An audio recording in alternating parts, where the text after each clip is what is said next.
So today was our first full day in London touring, and we actually slept in a little bit, which was great. Most of the attractions don't seem to open up until 10 o'clock in the morning, so I don't know if that's their typical business day, because as we're out in the evening, it seems like there's a lot more people on the streets than you would expect, especially in business attire. But so I don't know. But so we got to sleep in. And we started the day by navigating the Tube, which is their underground. We learned that subway does not mean what we think subway means in the United States. Subway here just is a pathway to get you underneath the road safely. So after learning that the hard way, we kept ourselves to the Tube stations. So took the Tube, which was really clean, prompt. It didn't smell like garbage, and it wasn't really super loud. So big improvement for what some of the transportation we have in the U.S., at least in Chicago.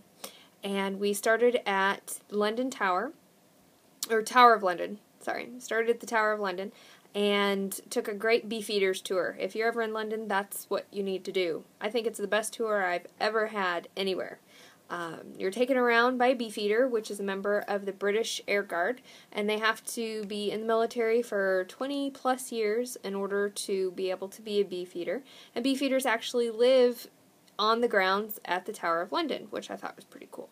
Anyway, our guide took us around and had some very interesting stories and anecdotes and heckled the audience and trash talked the French.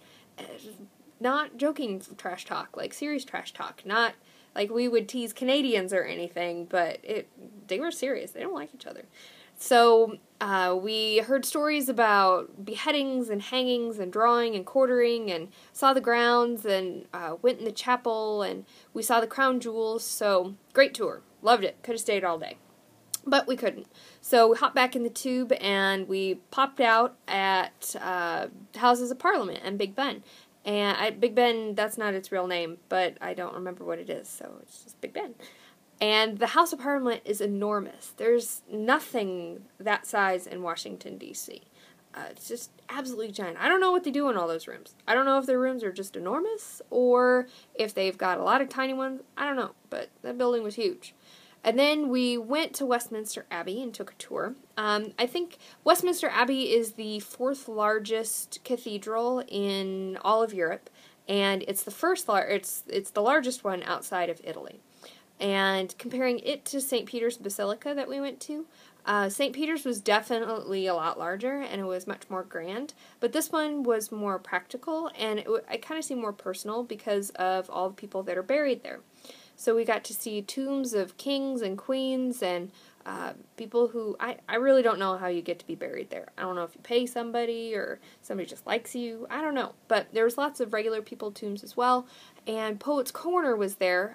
So we got to see the effigy for Shakespeare and Laurence Olivier and artists and musicians and all kinds of stuff was there. So we left Westminster, and we went to the Churchill War Rooms, which was Winston Churchill's secret lair for planning and defending England during World War II.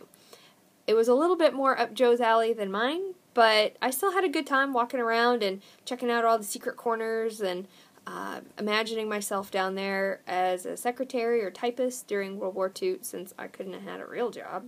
But it was really interesting. I think that, if my grandpa had been around, he really would have enjoyed it. And I will say the gift shop had some awesome World War II era postcards. So that was great. After we did the Churchill War Rooms, we headed to Buckingham Palace. The grounds were closed by the time we got there, but it was a very impressive building. Got some really nice pictures, except they lie to you in the movies. The guards do not stand out by the road where you can take pictures with them and try and make them smile. No, they're definitely far behind the fence, and nowhere where you can even get a decent picture of them. So that was kind of disappointing. But there is a beautiful statue to Victoria in the parking circle or traffic circle outside, so kind of made up for it. And I waved at people in vehicles, and they waved back, so just as good. We walked back to our hotel through Hyde Park. which was beautiful. There was lots of construction for the upcoming Olympic Games, so it kind of may just take some detours and things, but it was very nice. And then we ended the evening with an open-top tour of London by night bus tour, which was great because it took us to parts of the city that we would never have had time to see.